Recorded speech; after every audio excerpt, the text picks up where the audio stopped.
There we go.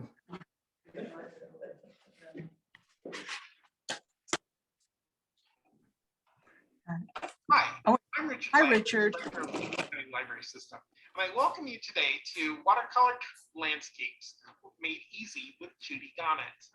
Before class begins, there are a few people and organizations that we'd like to thank. First of all, there's Lincoln County Library System and the facilitators across the county. Thanks very much. Lincoln County Library Foundation for monetary support, Kimmer Senior Center for allowing us to invade your space and for monetary support. And last but not least, the Creative Aging and the Wyoming Public Libraries. This is a joint initiative of the Wyoming State Library, the Wyoming State Arts Council, and Lifetime Arts. The project was made possible through the generous support from the May and Stanley Smith Charitable Trust and the Wyoming Community Foundation. At any time, if you have questions, please feel free to type it into the chat or to contact the facilitator. And now, let class begin. Enjoy.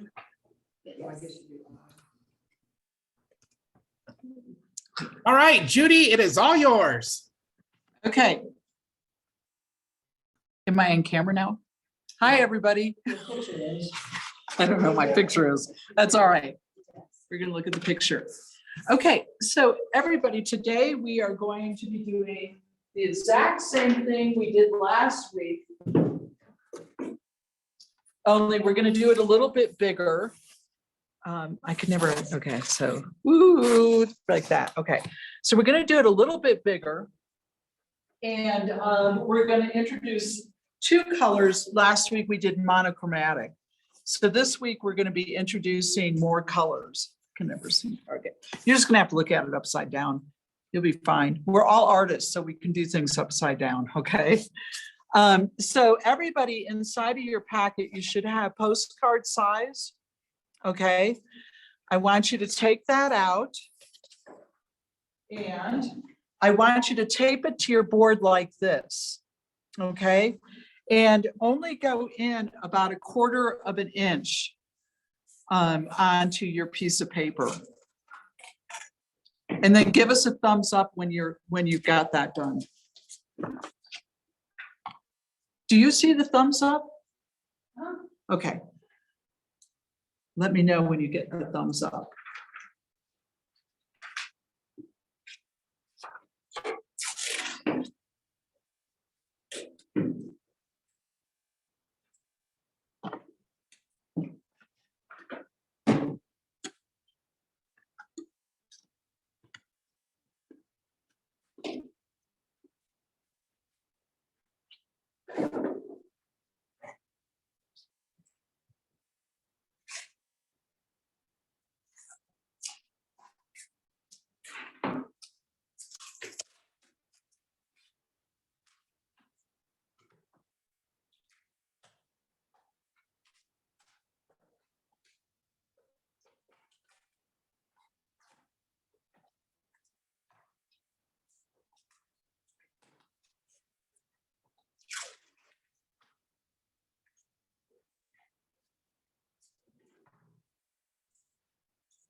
This will help.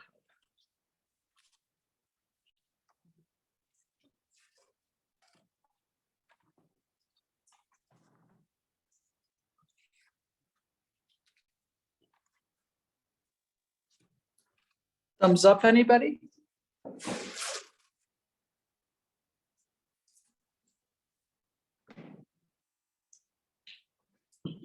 For when you do tape it down, and give it a nice, run your finger along and press it down, especially up in the corners, okay? And don't be too worried about whether or not you have straight lines. Doesn't make that much difference. My boards, okay. Do we have any thumbs up from anybody other than us? Thane is once again rocking it. Has Kimmer gotten in yet?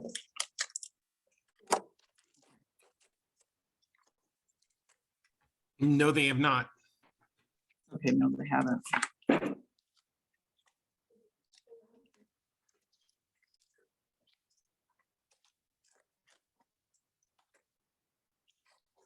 That's like half the class there.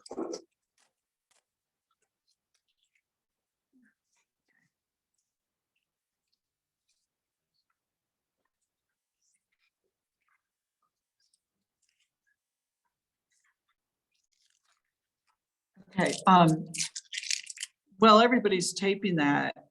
I don't know what to do about camera.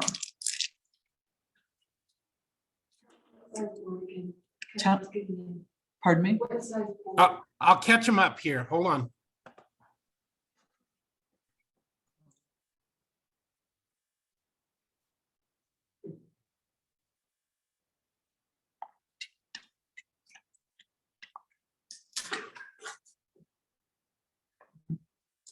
What size do you want them to be? The postcard size. Is it 3 by 5? I think it might be 4 by 6, but I can't remember. That's why I was avoiding the question. I can't remember this size. Yeah.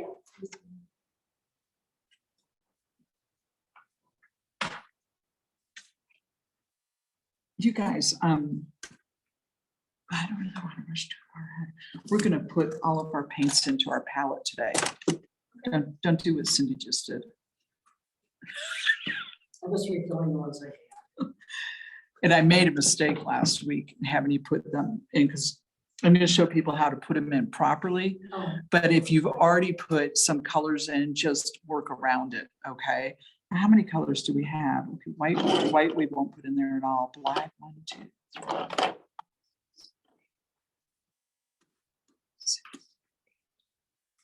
It'll be fine. I would just, I'll wait till I tell people. Have we gotten thumbs up from anybody, or are we still waiting on camera? Richard, speak to us.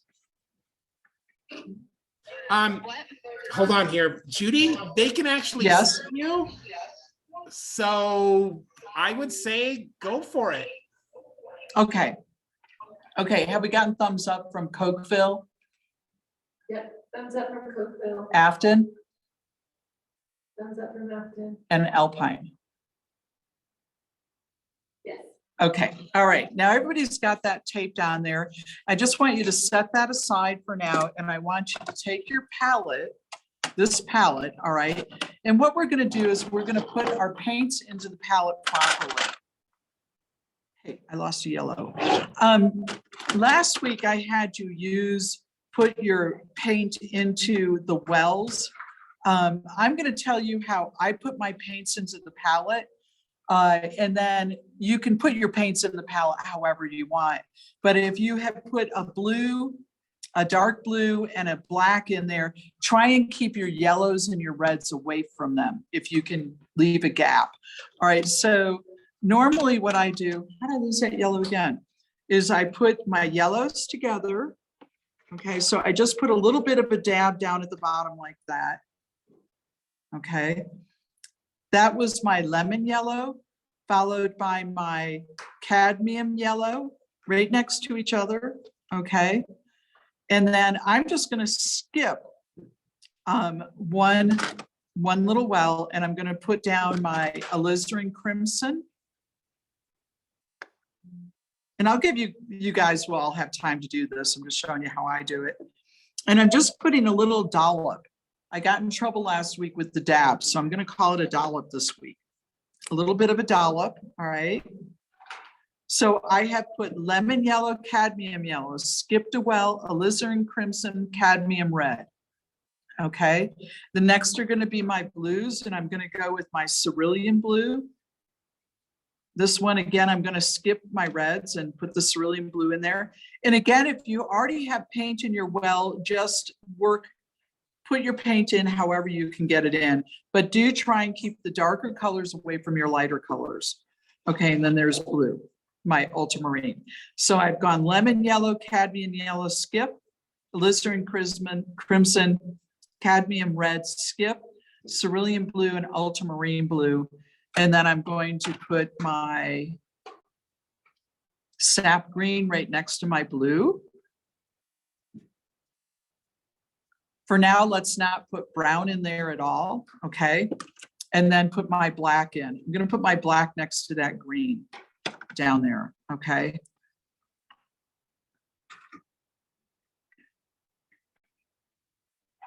Does anybody have any questions about that?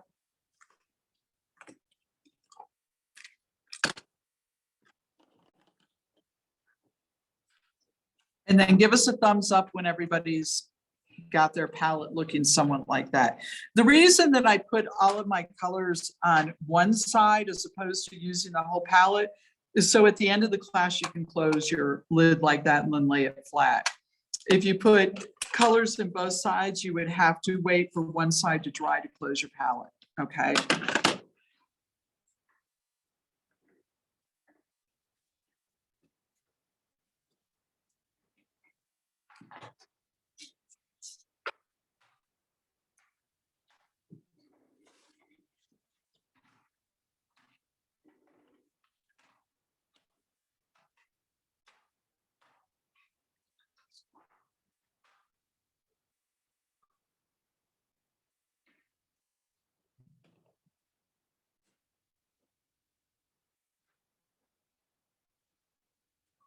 They're asking you to repeat the colors. I went lemon yellow, cadmium yellow, skip, alizarin crimson, cadmium red, skip, cerulean blue, ultramarine blue, sap green, and black.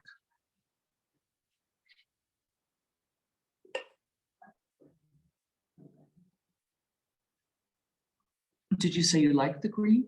No, I put in brown. Is there brown? There is brown. So the first one is. That's all right, just, and then just, put you got all the colors in plus brown, that's fine. The first color is cadmium yellow. The first one is lemon yellow, cadmium yellow, alizarin crimson, cadmium red, cerulean blue, ultramarine blue, sap green, and black. And brown, if you want to put that in too, that's fine. I'm typing it out. Okay, So cadmium, lemon yellow, and then cadmium. cadmium, lemon, then cadmium. You can just put cad yellow Cadmium, and then put a Liz red because I'm not sure how to spell it. and Oh, then was- cad red. Cad red, yes, and then cad red. And then cerulean blue, Cerulean. I know that one. Okay. And then ultramarine blue, sap green, and then black.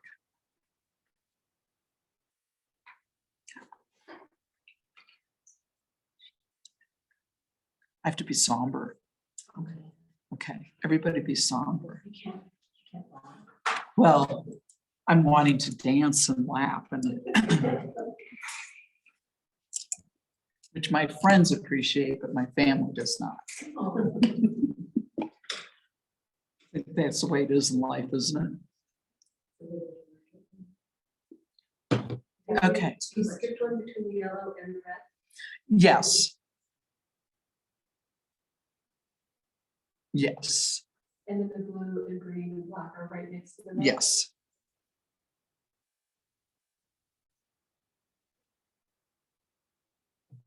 Do we have thumbs up from anybody? It's this thumbs up. Coco, giving you thumbs up. Alpine giving you thumbs up.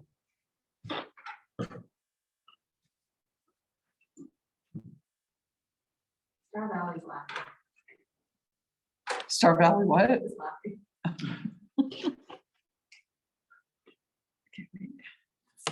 This is a little bit further away from me this week.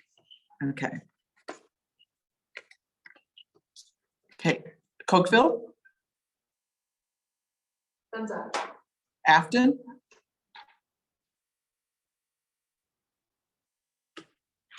Skies. Thumbs up. All right, all right.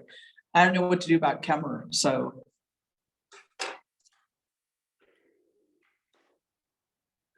Ask her to give you a thumbs up. ask who? Kimmer, Kim- Michelle, are you good to go? Yes, thumbs up in Kimmer. Okay, very, very good. All right, so this week, what we're going to be doing is we're going to be working with the postcard sides, like I said, and we're going to do a little bit of masking with the masking tape.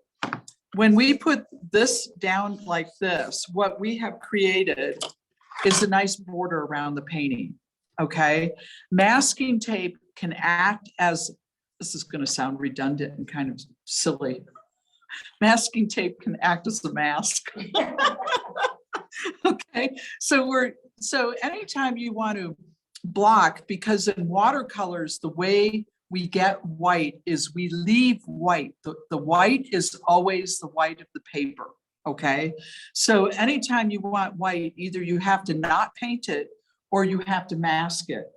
One of the ways to mask is with masking tape, okay?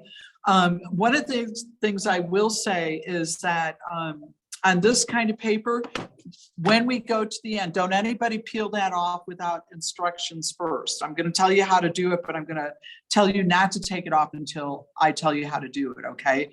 Because what you're going to want to do is you're going to want to peel away from your image, all right? That way, if the paper rips, the paper will rip away from your image and you won't destroy your beautiful painting, okay? And everybody's going to have beautiful paintings, all right? All right, so that's masking. I have these demos here too of masking trees. We'll figure out which way to go. Okay, wait, where's the camera? Wait. Yeah, we can see. Yeah. Okay, yeah, but that wasn't the one I wanted you to see. I want you to see that one up there. I can't, I'm running it. Just imagine that right side up. Okay, so what I did here was I just put masking tape across to make my trees. All right. And this is a bit of a narrower tape. I'm thinking that we should go ahead and do that. So everybody has taped down their piece of paper. Take your masking tape again.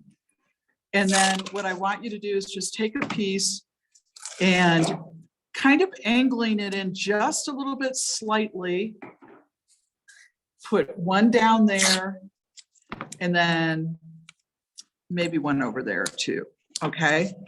And just press it down like that. So this is what it's gonna look like, okay? And then give us a thumbs up when you've gotten there.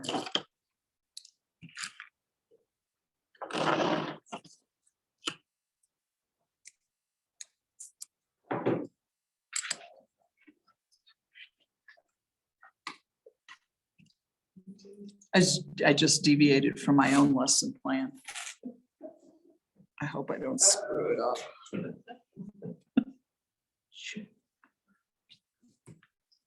I'd better make sure I know what I'm doing.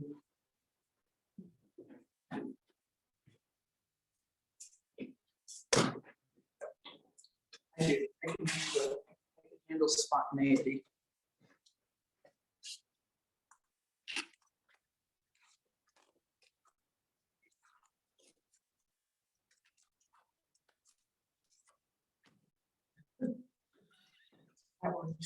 Phew.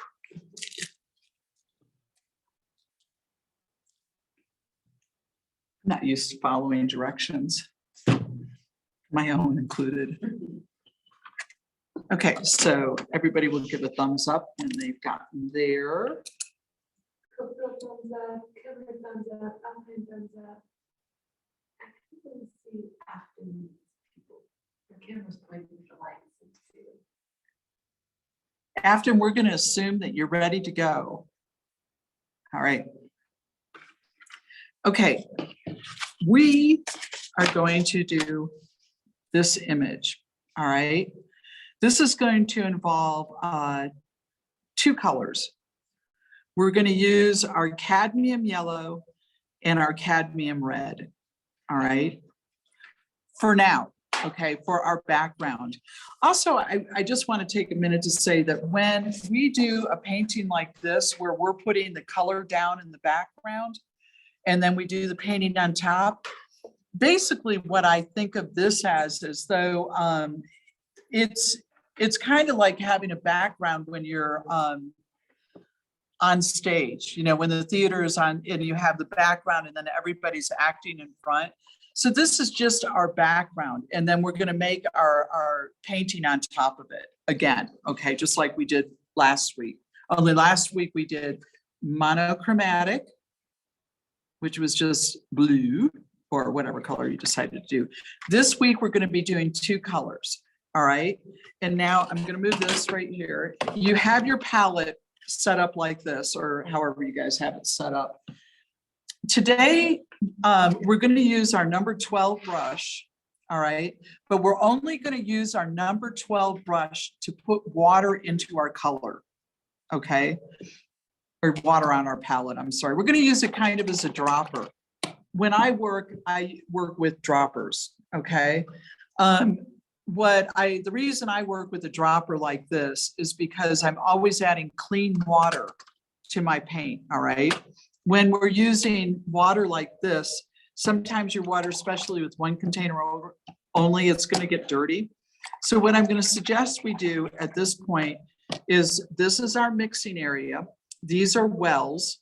Okay. This is the mixing area. It's very rare that I will paint directly from my well.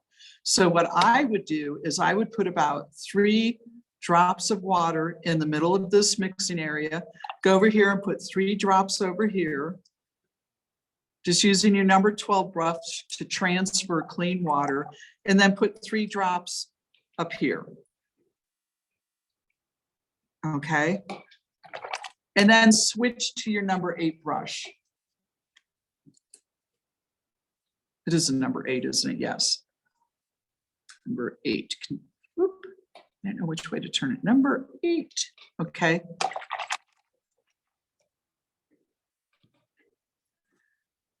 Now, normally when you've set up a palette like this too, what's going to happen is next week when we come in, these colors are all going to be much drier than they are right now. Now, remember, for those of you who have worked in acrylics and in oils, we never use our paints in this thick form, okay? We always water them down. So what I want you to do is get your brush quite wet, and I want you to come over to your cadmium yellow and pick up just a little bit of that paint. Looking for the camera. Number 8, and bring it over into one of the puddles that you've created and then mix it real well, okay? And even for the postcard size that we're doing, I can tell that we're going to need quite a bit of yellow. I have to look at my own thing. Okay, yellow. So I'm mixing a good puddle there, all right? And I can tell that my paint's just a little bit too thick, so I'm going to add more water, just a little bit. Remember that we're going for whole milk, okay? I should work for the dairy industry, right? Okay, we don't want any butter, we don't want cream, we want whole milk. No 2%, no fat-free, and no almond milk, by all means, no almond milk, okay. So I've got a pretty good puddle of good yellow there. All right, then I'm going to rinse my brush, and I'm going to do the same thing with my cadmium red. I'm going to come over and pick up some of that cadmium red, and then come over to my puddle of water, and I'm going to make a nice puddle of cadmium red and water.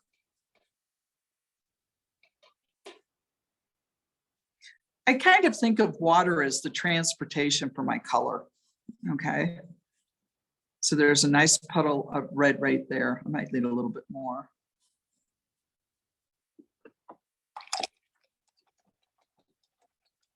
Rinsing my brush again. I'm going to come to this last puddle. I don't know why I made that last puddle there.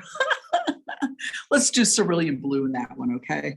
We'll just do a little bit of cerulean blue. You don't need much of that because that's going to be the last thing we're going to use for our trees.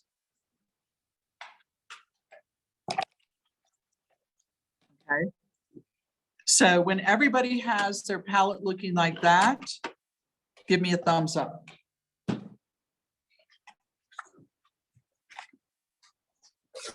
Does anybody have any questions about this so far?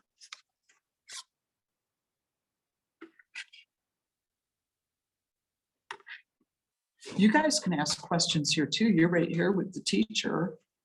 Does anybody have any questions? Okay.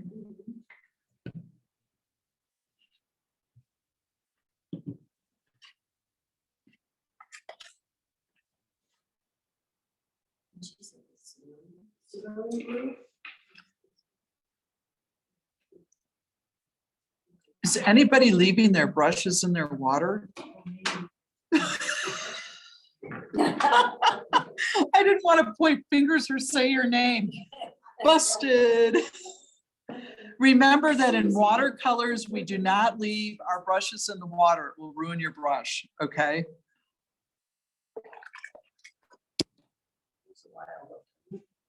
Pardon me? Takes a while to do the brush. To ruin a brush? But not really. I mean, it might, yes. I have a way to fix my brushes. I just pour really hot water over them, and then I mix it into a good homemade soap from Salt River Soap Works. Just a little bit weird. The Salt River Soap Works, because it's a good, you don't want to do it with a commercial one because it's not going to have those good quality oils in there. And then I just will I will reform the brush and then let it sit overnight or a couple days, and then come back in and do a really good wash out of that. And the oils that are in that soap will bring your brush back to a point. I've learned that throughout the years of many ruined brushes, which didn't seem to take that long to me, you know? But yeah, I think that it would take a while for that to happen. Okay. Do we have a thumbs up from anybody out there? Thumbs up from Lincoln, thumbs up from Cookville, Alpine. Okay, very good. All right. So what we're going to do is we're going to always have your palette on your right. Like I'm painting. Okay. Hang on. All right, there we go. So here's my palette. I've got to get so it's in the. All right. All right. Again, we have two colors here, right? Remember last week when we did the horizon line? All right. I want to do that again. And last week, a lot of people were putting their horizon line right in the middle of the card, okay, or right in the middle of the painting. I do want you to focus on the rule of thirds, okay? It's just a basic compositional rule, really, that that brings out the best composition, really, most dynamic composition. So focus on getting that white, leaving that white line 1/3 of the way up the page.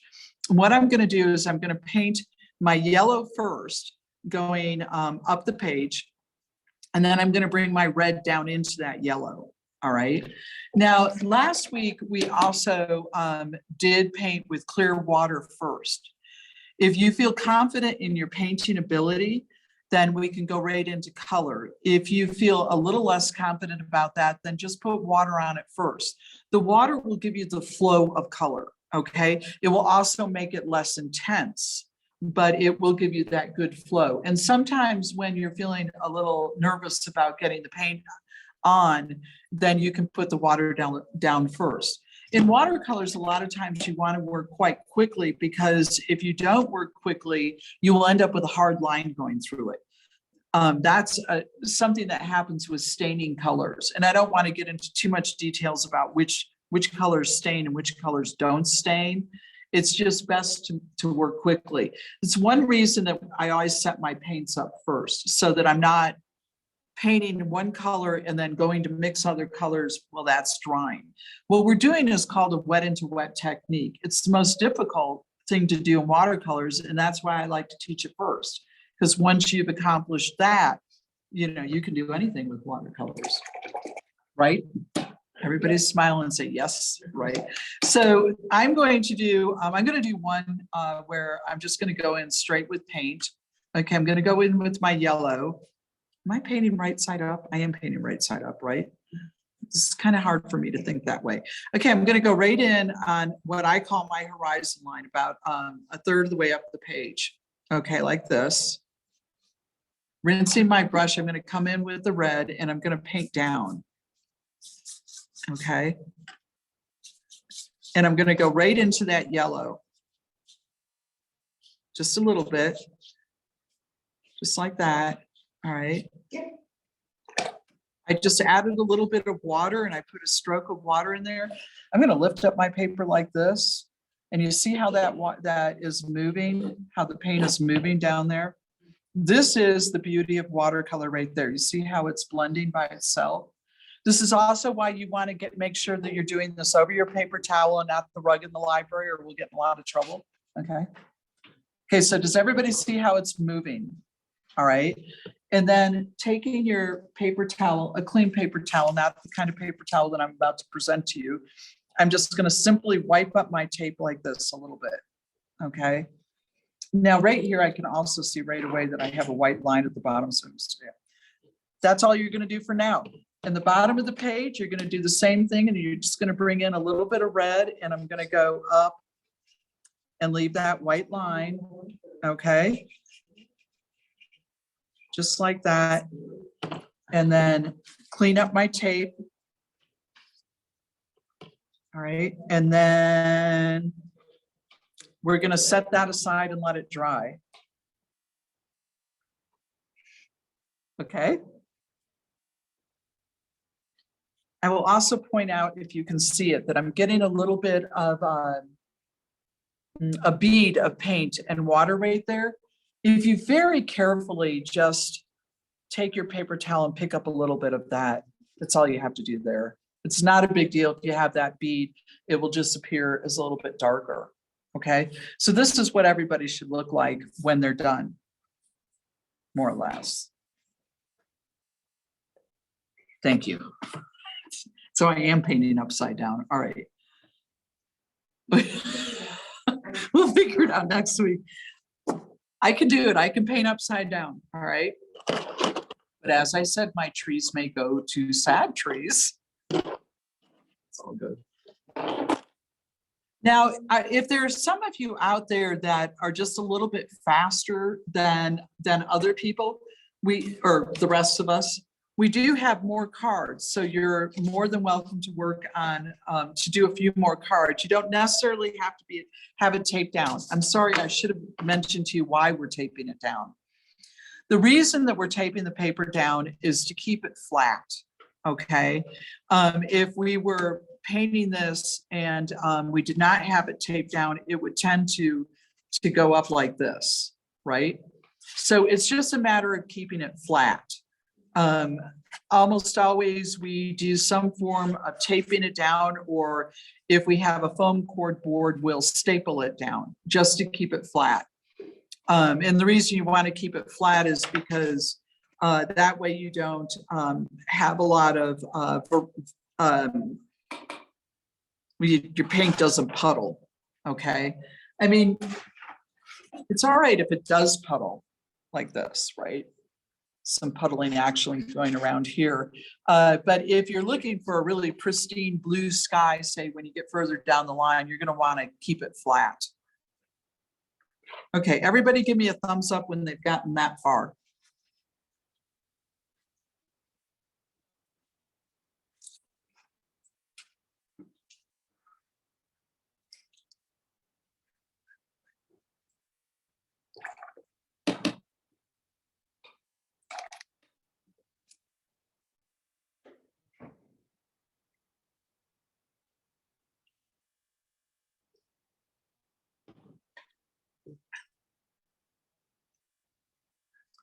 It's really hard for me not to talk well.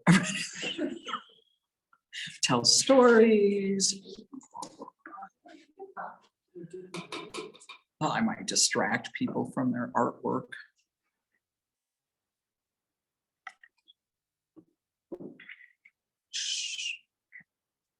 Okay, after everybody gets here, we're going to go back to our practice piece of paper. Okay, so when everybody is giving me a thumbs up for this, we're going to set this aside and let it dry a little bit. I'd like to add one more thing, that a valuable tool in watercolors, especially in classes like this, is a hair dryer. Okay, because with a hair dryer, you can put it on your painting, you can blow dry your painting basically, and then you can work much more quickly. Because you don't ever want to go in while your painting is wet. See, because you will, your black, especially when you go to put in trees, your black will just fly right into those colors. So we want to have that dry. So that a hair dryer or a crafter's heat gun, not a paint stripping heat gun. Bad things would happen with the paint stripping heat gun, you know. You might burn your painting and then you would be sad. We don't want any sad people. Okay, it's all good. Do I have a thumbs up from anybody? I've been trained on the thumbs up.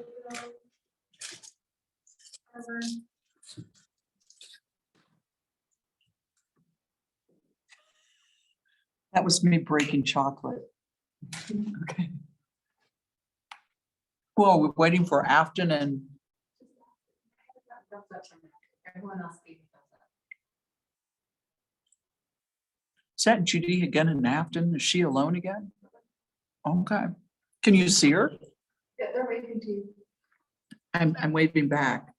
I can't see myself waving back, but I'm waving back. Okay, we're gonna take this and we're gonna set it aside. There we are, waving high. Okay, and we're gonna go back to our practice sheet, all right? So last week, when I was demonstrating, I used up quite a bit of it, so I'm gonna start a new page. And I wanna talk a little bit about what I was seeing last week. Hey, they're your trees, so they can be whatever you want them to be, right? So if you want happy trees, you can have all your branches going up. If you want sad trees, you can have them all going down. I am a tree, okay. So we're gonna go in, I want you to transfer some water to your palette again, okay? I still have one more mixing area.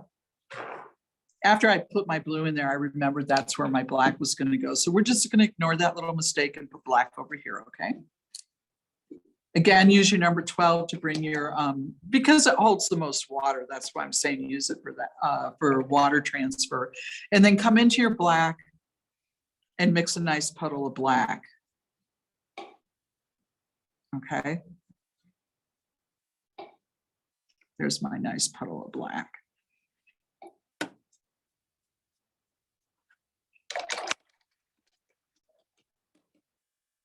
Okay, so some of the things that I saw last week were sometimes trees a little bit too small, trees a little bit too big, and trees leaning out of the image. Okay, so I'm just going to remind you once again that this is just a really simple way to make the trees. If you make a line, again, we're going to put a tree line in the background. Whoops, where's my camera? There. Okay, we're gonna make these background trees, all right? This week, because we're gonna only be doing one card, what I'm gonna go for is a little bit more depth in our tree line. By that, I mean that we're gonna start with a lighter black color, a lighter value of that black. We're gonna let that dry a little bit, and then we're gonna put a darker color on top. And hang on, I'm gonna bring you an example of that. Is that right? I said it. Are they seeing it right side up or no? Okay, I gotta work on this. Okay, right there, see this? These are more distant trees, and these are more trees that are closer to us, okay? So the way you make your black color a little bit lighter, I'm just gonna come in here to see how light my black is at this point. That's like number 3, okay? You just add a little bit more water. So like I can take this, I'm gonna come over to this mixing area and just make a little bit of a lighter color. I'm gonna go with my line and then X, X, X, X. They're going to be dreaming in X's. So you can see the difference right there. You can, oh, they're seeing it right side up, right? Or they seeing it upside down? Okay, sorry guys. All right, all right. I'm going to prove that I can paint upside down, maybe.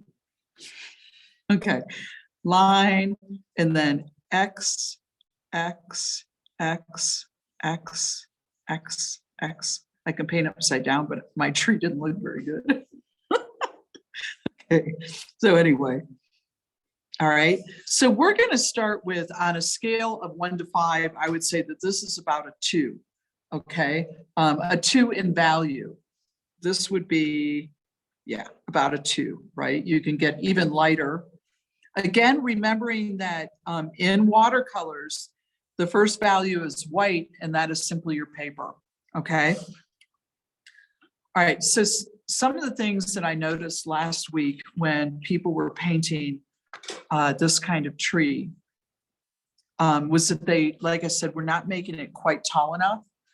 So when we go to paint, I think that this may be dry enough to paint on. We'll just hold our breath on that.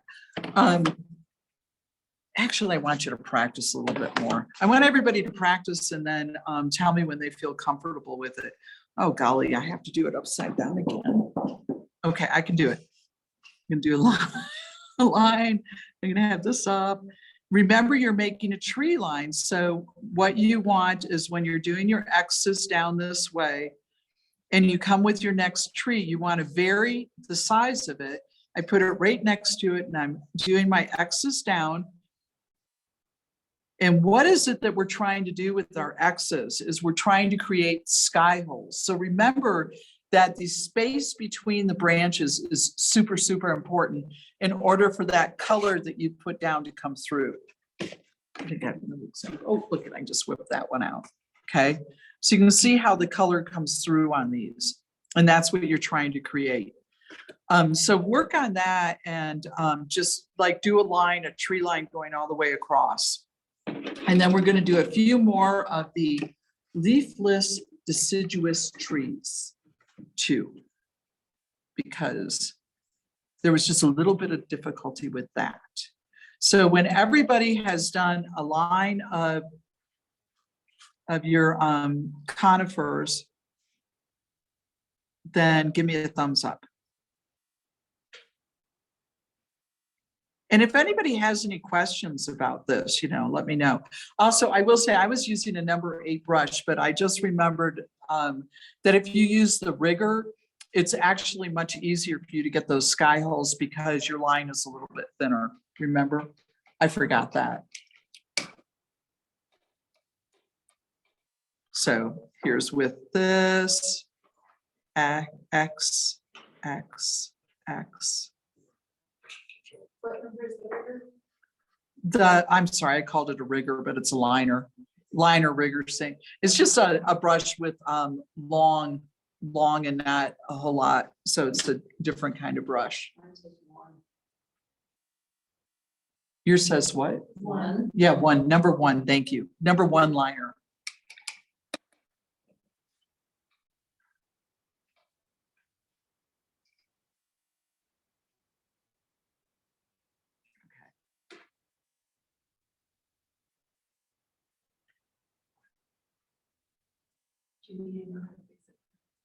You what?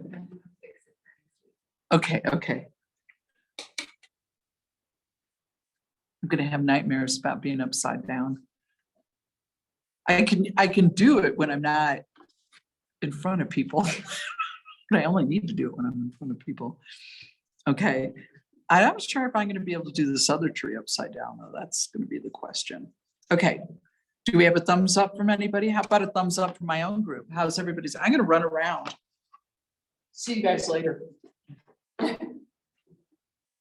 So just remember to get your trunks together, okay? So that it's a tree line rather than individual trees.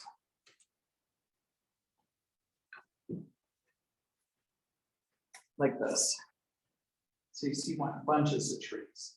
Okay.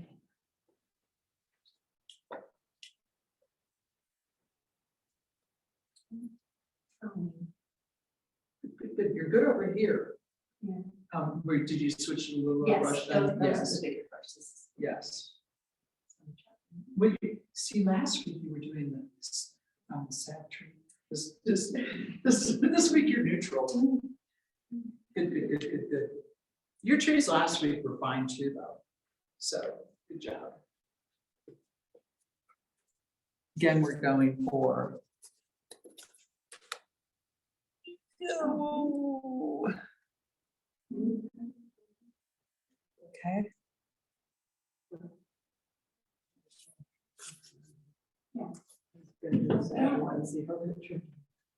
That's another way to look at it. The bottom right there.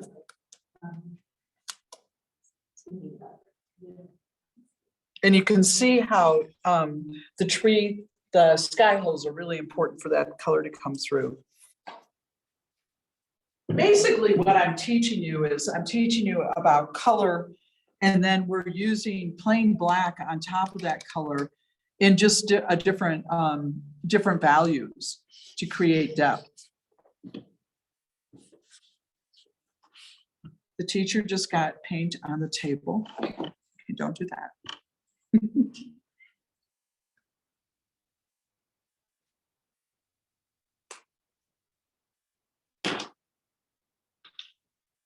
Okay. Do I have a thumbs up from anybody? Does everybody feel comfortable with their tree lines? Oh, after the same way. Okay, Afton. Why can't I see? Oh, I'm like, why can't I see my hand? It's there. All right, Afton.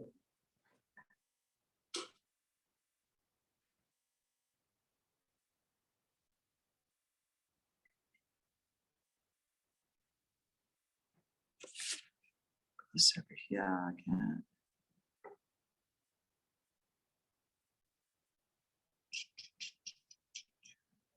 Next week, we're going to be doing something like that. Here's the one we're doing this week.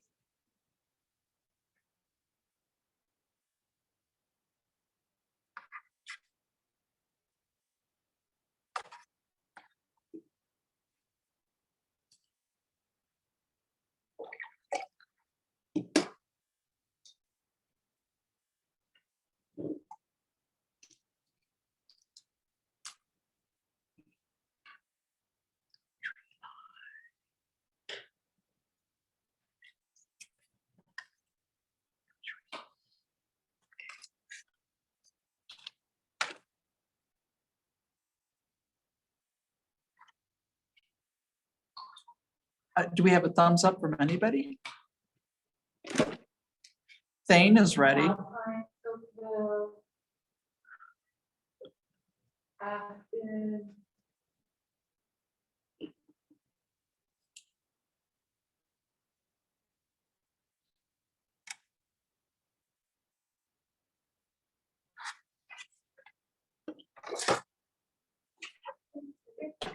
Okay, golly, I'm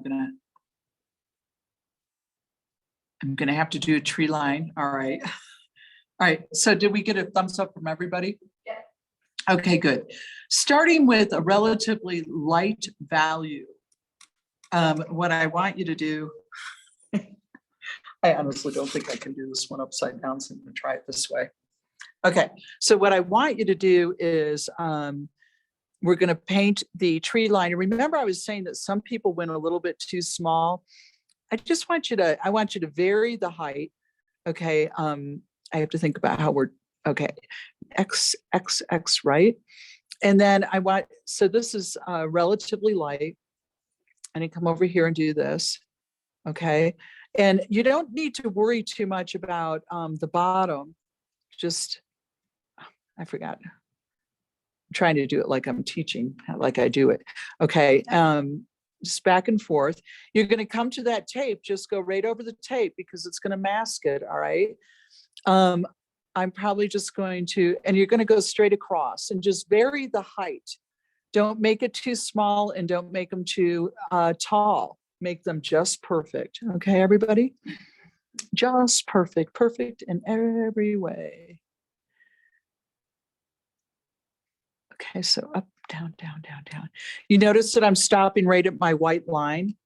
Okay, so again, the way I look at that white line is that's my horizon line. I think I'm going to leave a little space right there and then come back over to the edge. And you'll notice that I just painted that tree right off the edge, right? So it just sets up a better composition, so you don't really have to paint your trees. Oh my gosh, these are not the best trees on the planet. All right. That's how you're going to do that first row. And you can see that it's quite lightly done. All right. And you can also see that I have sky holes there.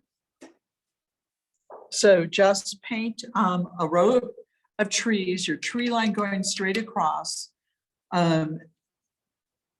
quite lightly. We're going to do one more set of trees on top of this that's going to be darker. Okay. And then we're going to have the excitement of peeling off the aspen trees or the birch trees if you're from the other part of the country. Okay.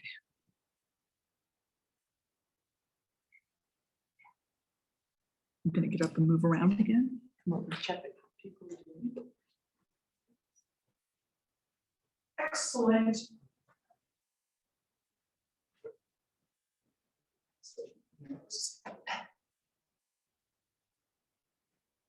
Okay, a little bit lighter. You want to go, where's your paint right here? More lighter? Yeah, more lighter. Oh, I have to take pictures. Sorry, no, I have More some lighter. pictures, but it's just, it's just. More better. Okay, try that one right there. And you're a little bit too dark there too, because this is just your first row. So get some water in there and just transfer that over there to make it a little bit lighter.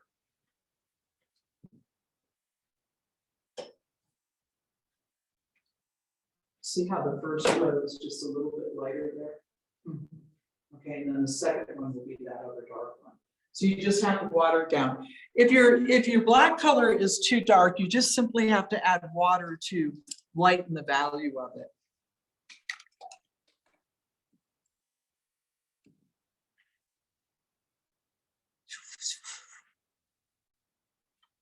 This one actually probably shows it better.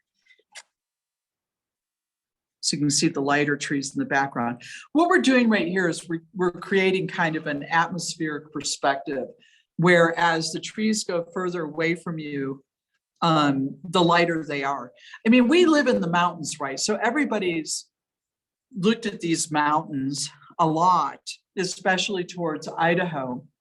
And also whenever you walk into any motel room, or at least back in the day, there would be the iconic mountain scene, right?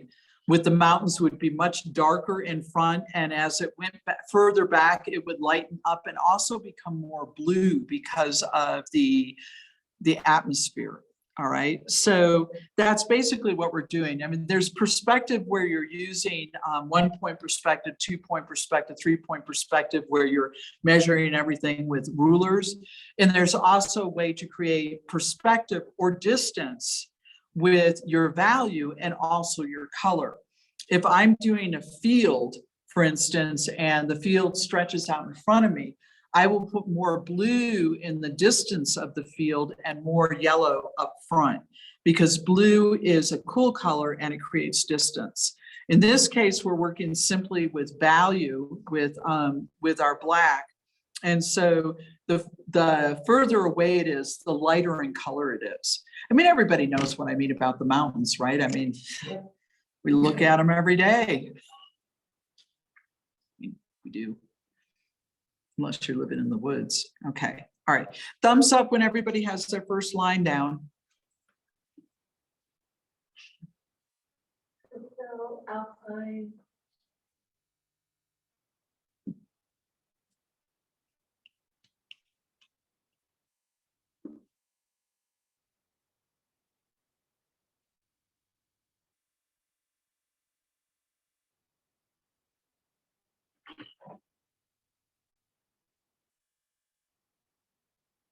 Oh my. Somehow I have stolen someone's brush. I think so. I have a habit of doing this. Now that you mention it. How did I always end up with number 8? Okay. You have to watch me. I know that Judy in Afton is laughing because she knows I do that. Walk away with people's pencils. Make a little profit somewhere along the line, right? It's like, oh. Okay. Anybody thumbs up yet?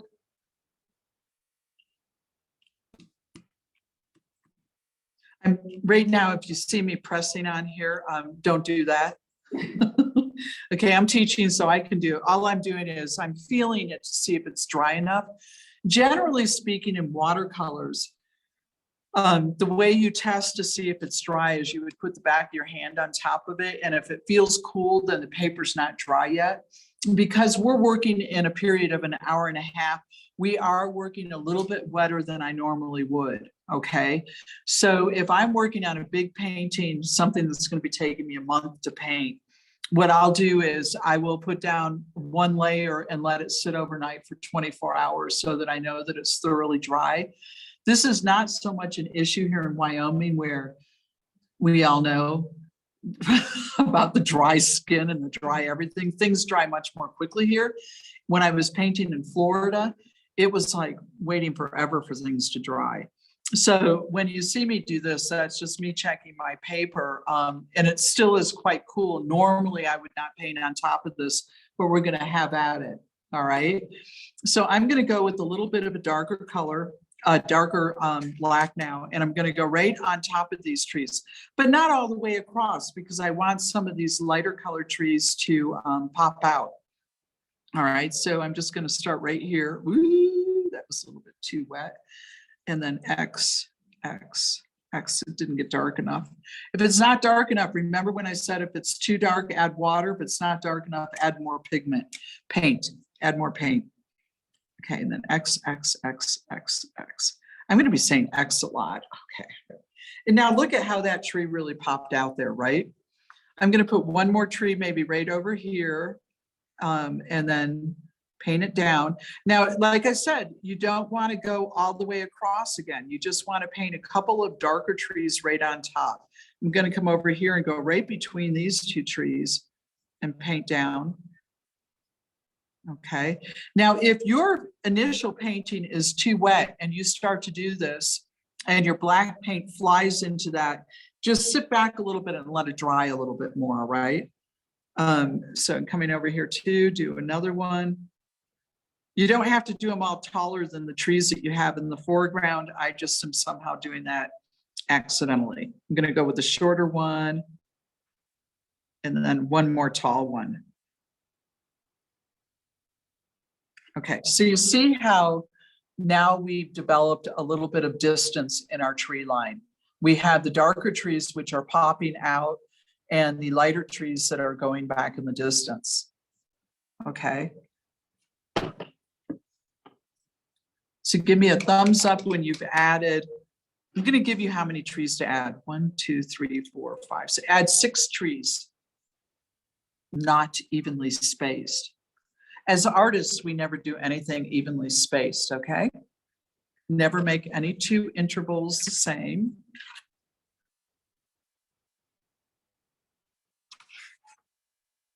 And a lot of times I have to say, do as I say, not as I do.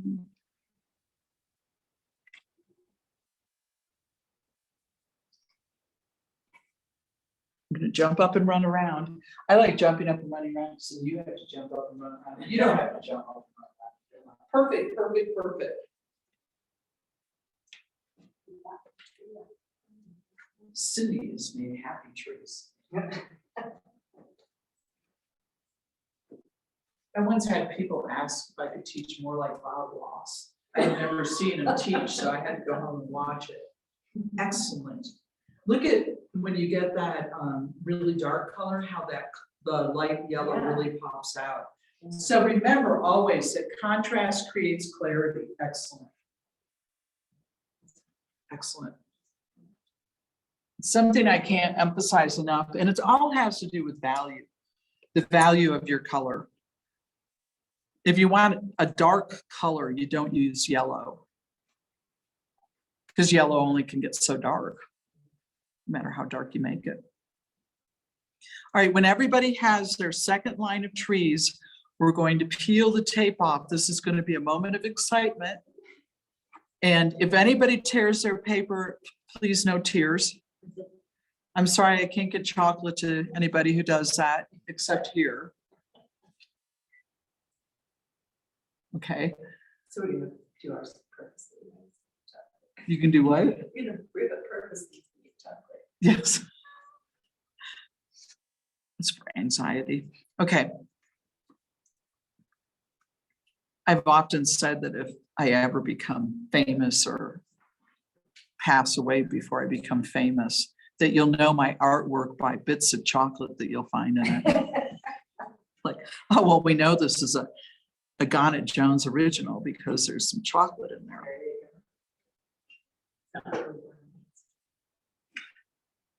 Or drops of coffee too, besides that. I should do rules like you should never eat while you're painting, but psst. Okay, a thumbs up from anybody for the second row.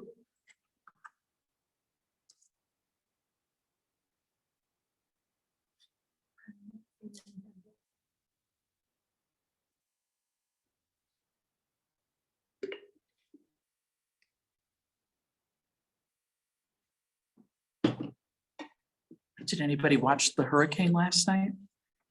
I used to live on Fort Myers Beach. When we sailed back to this country, we sailed from Mexico into Fort Myers Beach and stayed there for 2 years. So I was watching it, and then I have family still in Naples. So I did finally hear from them that they were okay because they were only half a mile from the coast of Vanderbilt Beach.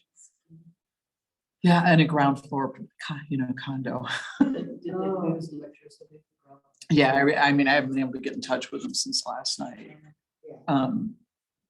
Normally they go to a motel to get a second story, but what we've all learned from hurricanes is one of the best places to go is to parking garages. Because you can sit in your car, you can get above the water, protected in a concrete building, and the wind can generally go through so that you're not getting all the broken glass or going to a stairwell. Though I have ridden enough hurricanes on a sailboat out that I tend to just want to leave. I just want to leave. I'm like, I'm into the hotel room in another state. I don't want to do that again. Yes, we did one in Virginia off of the Potomac on the Rappahannock. It was the one we were tied to a steep bank. We kept spinning a quarter to see where it was going to make landfall, and then we set the boat up in a hill, and people let us tie to trees, and then we put 2 anchors out, and then we watched the party boats out of control flying down the river during the hurricane. Yeah, that was that one. And then Hurricane Mitch in Guatemala was on the boat there, and Hurricane Iris in Trinidad. I don't like hurricanes. Okay. See you chit chat. I'm chit chatting now.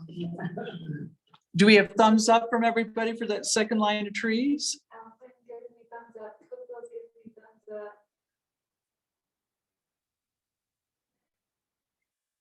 Okay.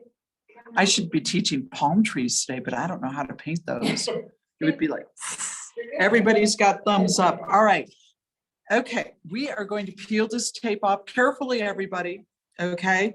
Now, when I said on the edge that you peel away from your painting, we're going straight down the center. So what I want you to do is gently release it like this and slowly peel it up, and don't cry if the paper rips. Okay. And look at that. Look at how you preserve the white of your paper. All right. And then peel your second one up, and you just peel it like that. I know it may seem silly that I'm sitting here telling you how to take masking tape off, but I get some sad people sometimes when the tape peels the paper up. All right. We're good to go on that. Did everybody do all right? bad considering what it looked like before. Doesn't it just really pop out? I mean, to me, what this does is it again is giving you a really nice contrast. Now, one of the things that I like to do before we're gonna, I want to pull a little bit of color into those trees. We are going to be adding a little bit of blue on top of it. So in the way I'm envisioning this, it's kind of like it's backlit. So that my shadow is going to be down the center of the tree, but I also kind of want the orange color to come in on the edge of the tree. And all I'm going to do is take my number 8 brush and I'm going to wet it. It would be nice if we had clean water, but we don't, so it's all good. And I'm just going to just a little bit on the edge of my tree, just like that. Just add a little, pull a little bit of color just directly from the painting that you've done in the background. Okay, just like that. It's not much color, but it's just a little bit so that we don't have a hard edge there. Okay, so I don't know if people can see that. This is not super crucial to the process, but it is something that I like to do just to give a little bit of more color in those trees. And then we're going to let that dry for a second. Don't do that. Don't put too much of your wet brush into the into your background. You're more just kind of pulling a little bit of color in there. See how I used my finger there? See how now I have chocolate in there? Don't do that, okay? And then we're going to let that dry and we're going to go in with our deciduous trees, our leafless deciduous trees. This is that brush that was ruined from last week, wasn't it? I will blame the brush. Okay, we're almost there, you guys. We're almost finished with this painting. Did everybody get that part done? Do I have a thumbs up from Kemmer? Kemmer's kind of quiet today. They were real rowdy last week.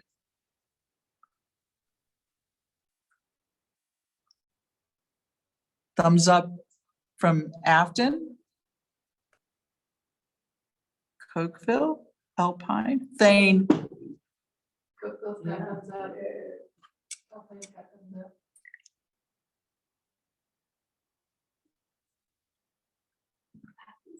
Keeps pointing up. Like it moves down and then like. That's not tight. No, I can't actually see that. I told you there was a troublemaker down there. Yeah. One of my best friends. Okay. How about Kemmer? Anything from Kemmer yet?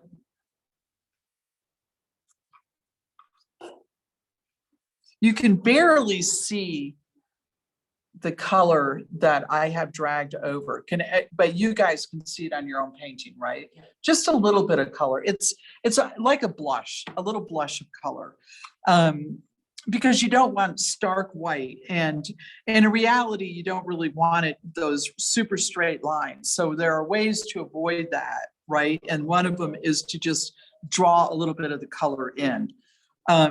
Again, if we had a little bit more time or hair dryers, we could blow dry it and then add a little bit color right from our palette, and we wouldn't be messing it up, but it'll be fine. Okay, so what has Kemmer given us a thumbs up yet? Okay.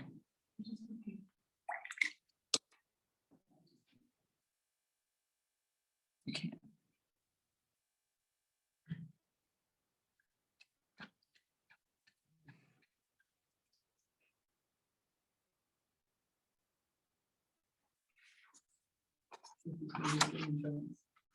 It's just kind of hard to remain station-free.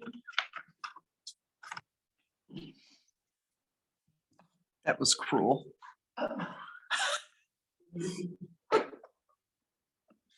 It's a good thing I'm really small.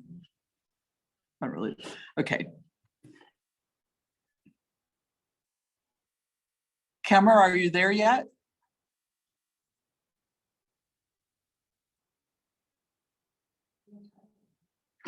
Yes, thumbs up from Kevin. Okay, great. We're gonna go ahead. I want to just bring out one thing that last week, and I for sure can't paint trees like this upside down, so I'm gonna come around here.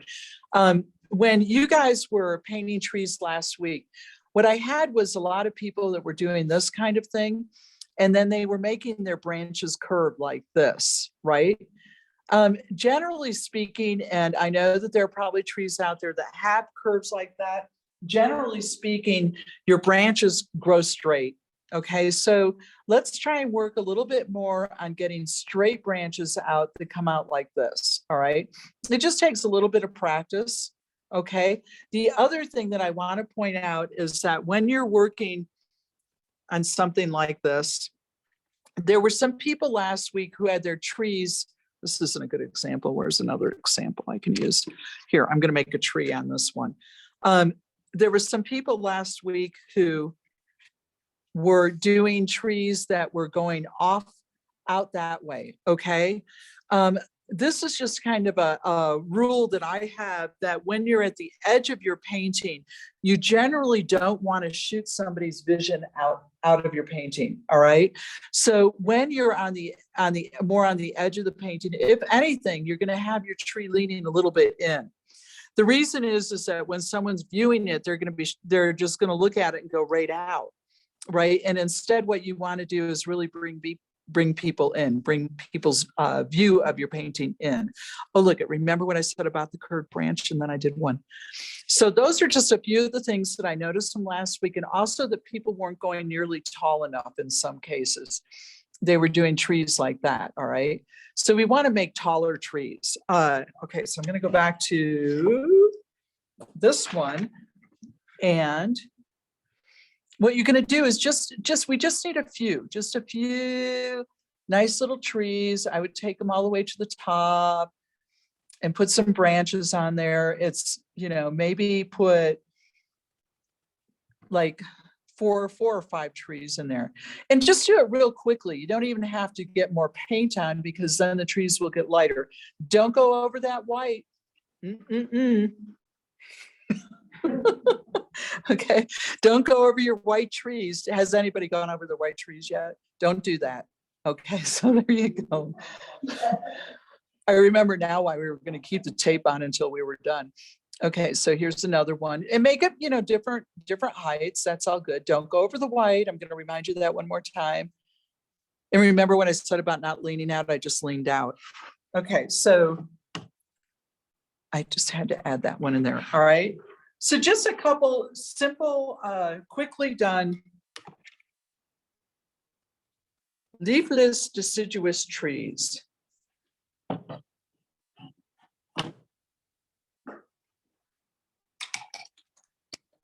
And then give us a thumbs up when you're done with that. In this case, this is such a great brush for doing these trees and for doing branches. I just love these brushes. What you want to do is let the brush do the work. And it is doing the work. When you go straight up like that, it's getting thinner at the top, just like a tree grows. Maybe. I think trees grow like that anyway. Let your brush do the work. This is confusing.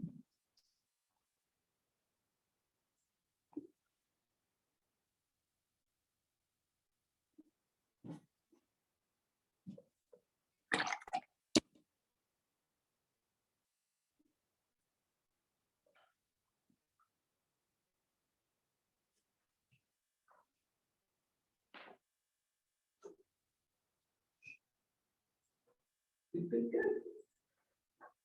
Have one more on the other page. Okay. Not that it's not wrong by any means. There's actually no wrong or right. There's just better compositions, right? Better adding more interest. Good. That one off the page. Yeah. Try and make your branches just a little bit longer and coming out more like this. Didn't we do that when we were kids? I had the tree out a little too. Okay. A little bit more height on at least one of them, all right? like all the way off the page. He's just beautiful.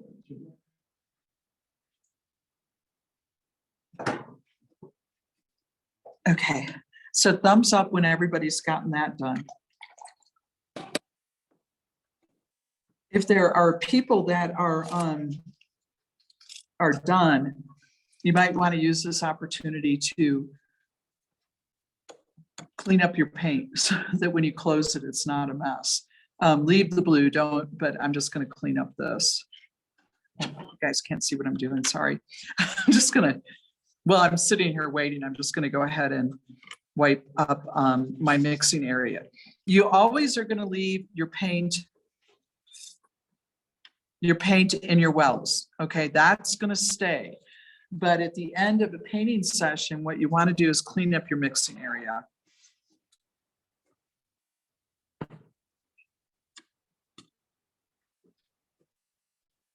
I'm gonna leave the black and the blue, but just clean up the rest of it. And that's only if you're all caught up and we're hanging out waiting for the rest of the class. Okay.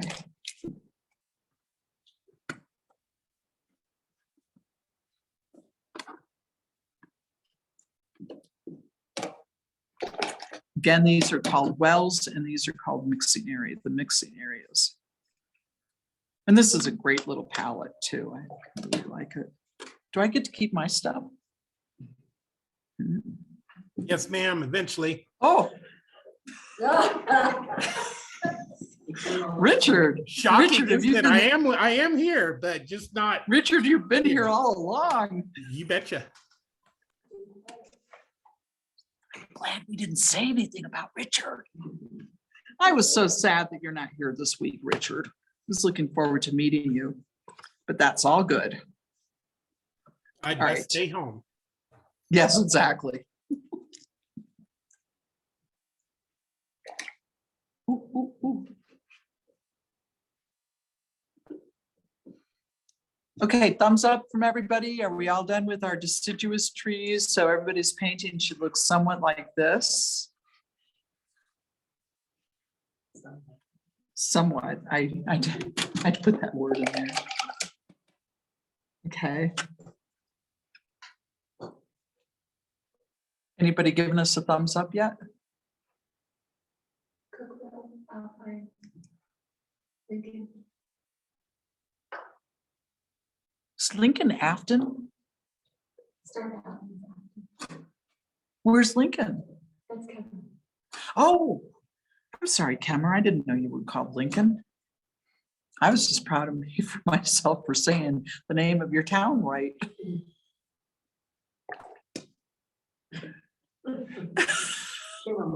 Come on. And I have to really practice it saying down south or south and not down there, because everybody who's lived here all their lives is, it's up. Afton is up. So you're supposed to say up to Afton, but for those of us who are from other parts of the world, south is always down. Yeah. You know, it's just a difficult thing. Okay, do we get thumbs up from everybody?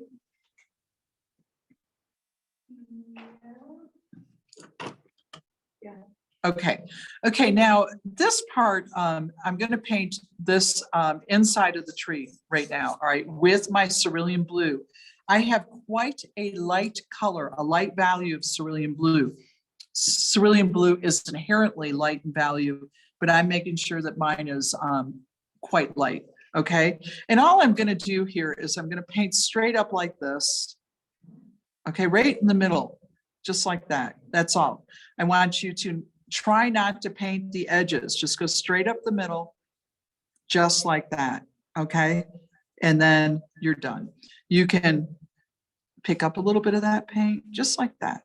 Okay, so again, in my way of thinking is that we have this background down here. The yellow part is the sun. So these are what I call backlit trees. So the light is coming from the back, which means that the edges are going to be whiter, okay? You can I don't know if people can see me doing that, but I'm making my brush thirsty. By making my brush thirsty, what I mean is I'm getting rid of some of the water on it. And then I'm just smoothing that edge out a little bit of scrubbing. That's not that important. You can just go straight up. You don't have to do this if you don't want. Just make it a little bit. There we go. There we go. Now, because we have to add one more thing and we're short on time, what I'm going to ask you to do is something I would never do on one of my own paintings. Okay. I'm going to take a paper towel and just pick up some of that so that it's not quite so wet. Okay.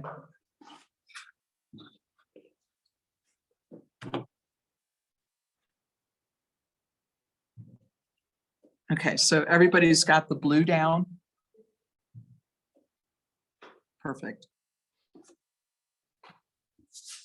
When you're picking up paint like that or water like that, then you're just making it a little bit lighter. Okay, we're going to add the last element now. This is always the hardest part for me. This is always the most fun part for me. Got to change that. Okay, the last thing what we're going to do is, I got to be in front of the camera for that. You know how when you look at an aspen tree, you have the kind of black marks that go around where the bark is separating from the tree. I don't know anything about trees beyond what I paint.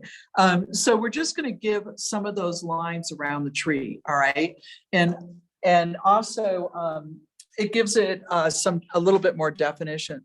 So this is all I'm doing. I'm just going around like that. I might go vertical because you know that some of the lines do that. Just add a few lines around the tree, just giving a little bit more definition. It doesn't have to be a lot. Also, act like you're actually painting around the trunk of the tree so it's a little bit curved, all right?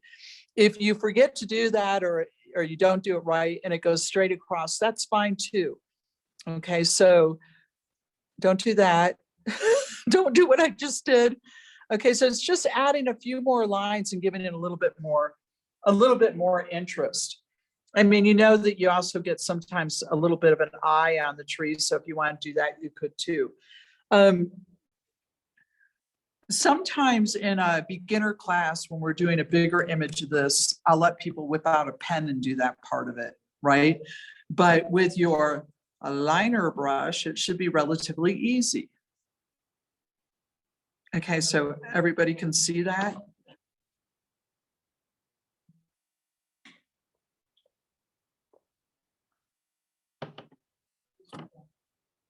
What is it, black or blue? Black for the lines.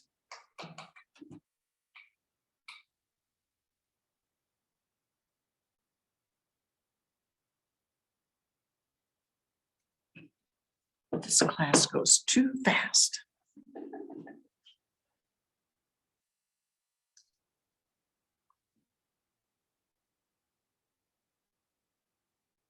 This last part, this last thing that we do on this is always so exciting to me. But I'm old and easily amused.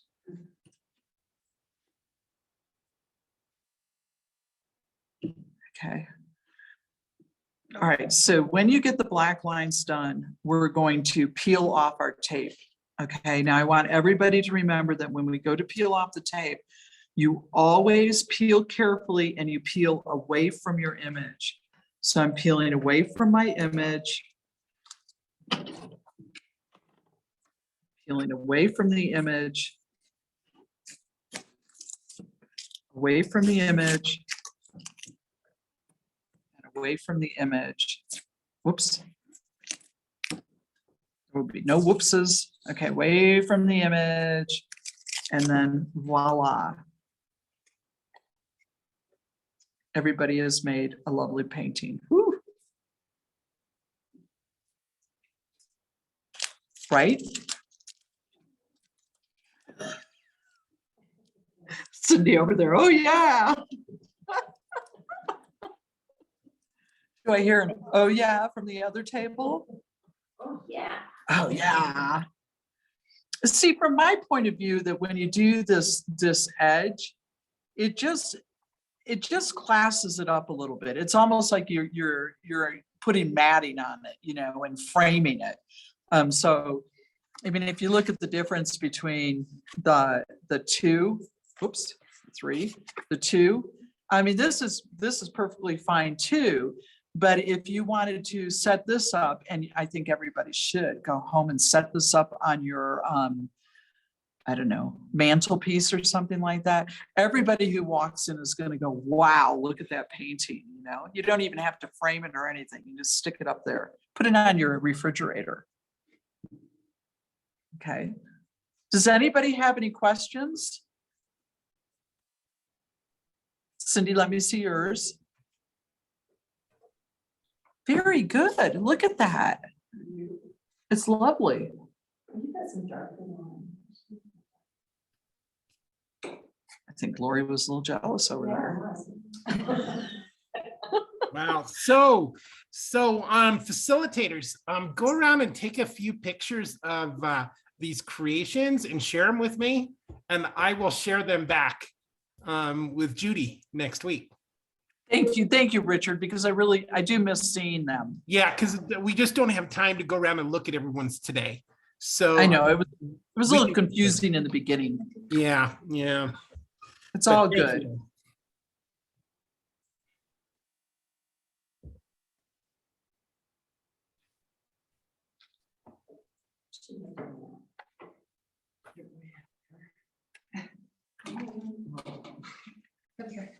I don't want to take a picture of the tripod.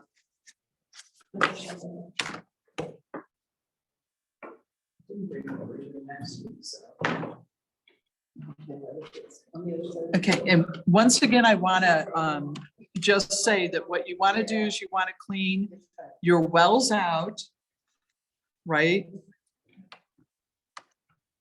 And it's mostly water, so you're not wasting your paint. You'll notice too that one of the things I'll do is I'll wet my brush and come over here and get right into the corners so that I'm getting the paint out of there. And the reason you want to do that is because if you come in to mix paint next week and you put yellow in there and a little black is in the corner, you might be sad. So just cleaning it out.